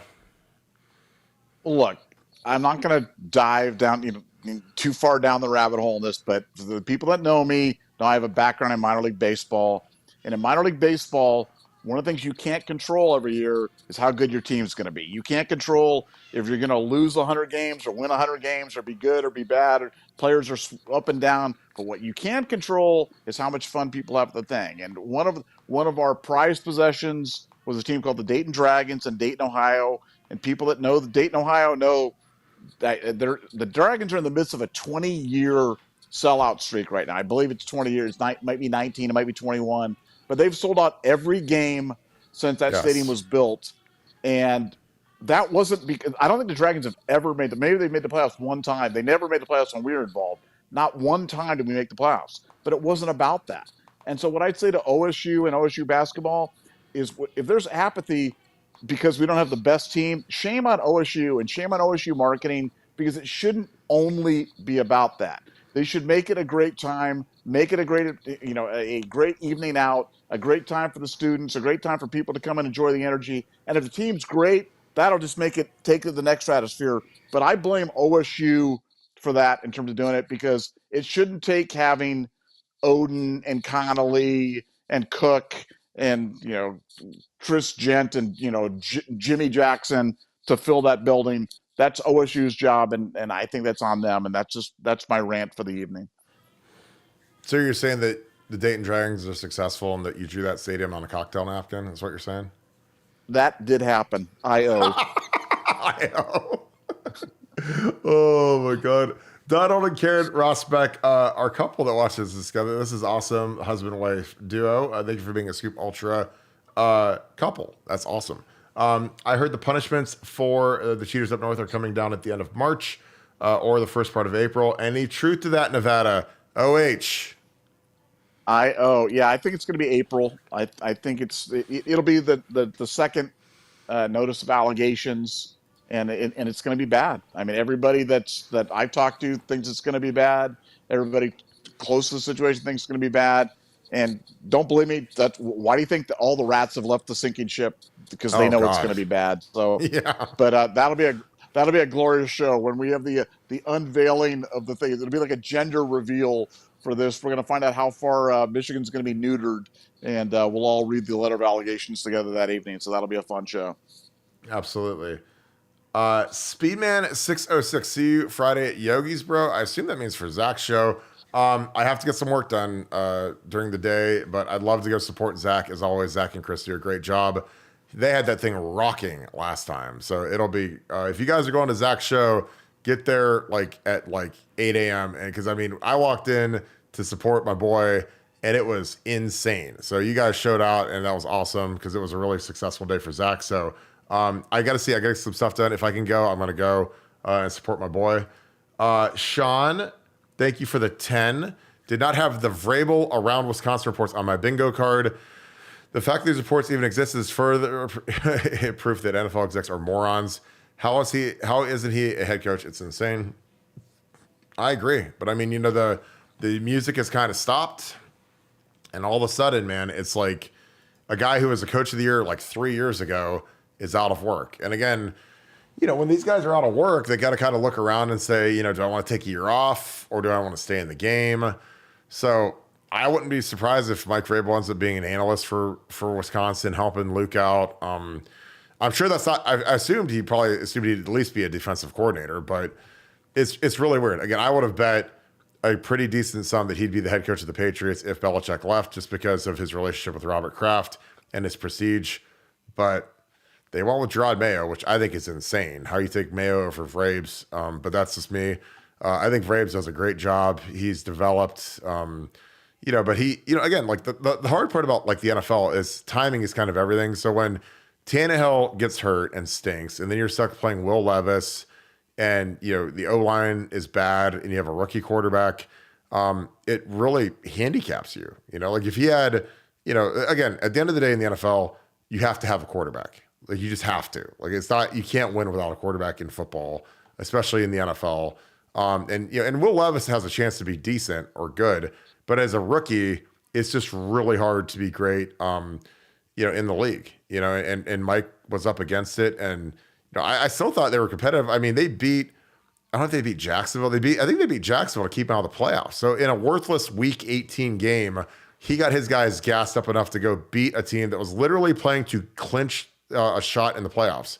And Vrabes beat him. So I thought that was that's great coaching, because a lot of guys, man, I've been on NFL teams that weren't in the playoffs and were out of the playoffs early. I was on a Bengals team that was 2-9-1. They had a tie, and man, that lasts 5-6 weeks, man. It is guys are counting down the days so they can get to Miami or get to Vegas or just get out of Dodge, because it's miserable when you're just a 3-13 outfit. You're just trying to work hard, save your job, and that's it. But a lot of times when you're on a bad team, that the whole house is going to get cleared out. But that's kind of is what it is.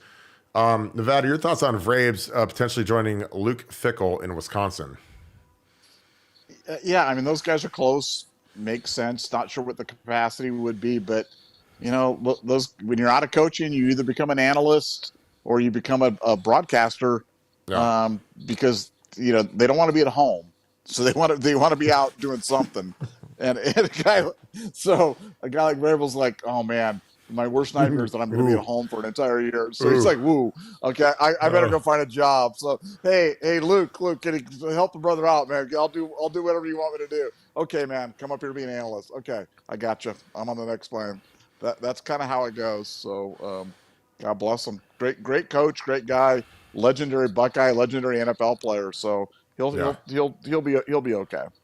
These guys that are in coaching and his contract, I mean, he's still getting paid by the Titans. So he can go be an analyst and make, 50 grand next year, and he's still going to be eating filet every night. But these guys in coaching, man, it's like they get addicted to it like they're on like heroin, and they can't give it up. They can't stay home. And I think that they have a certain paranoia where they don't want to be out of the mix. These guys want to stay in the mix, stay productive, stay studying the game.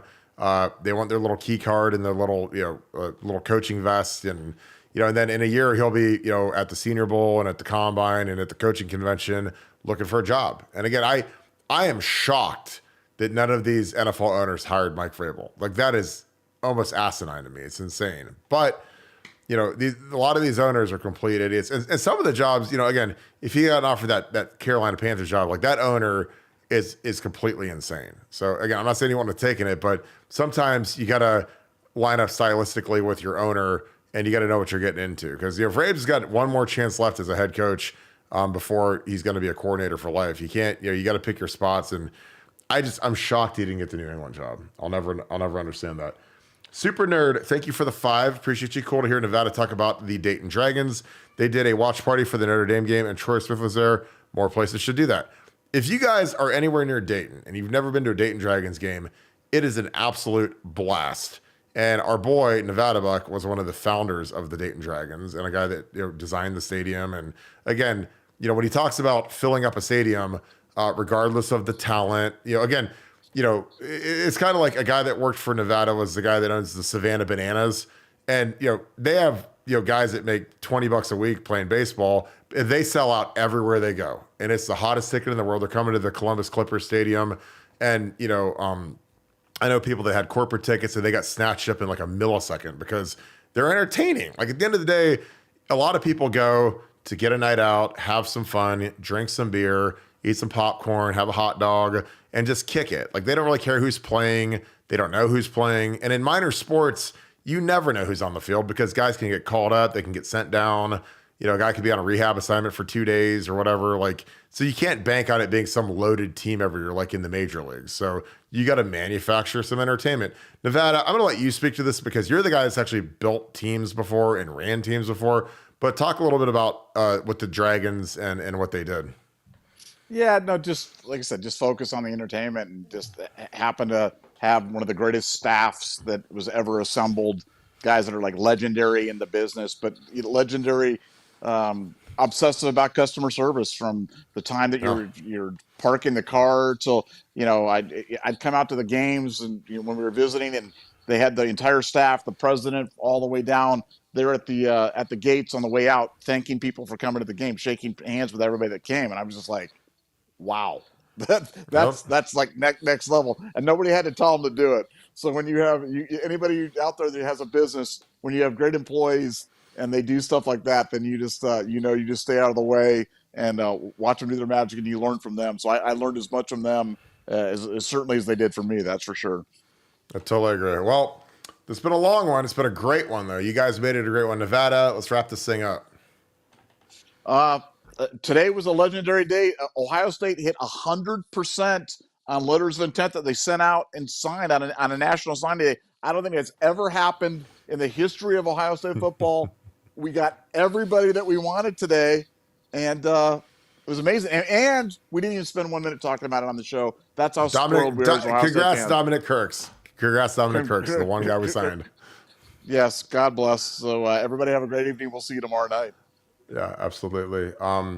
Appreciate you guys kicking it. National Signing Day edition. We didn't talk about it at all because it doesn't really exist anymore. But congrats, Dominic Kirks, on becoming a Buckeye today.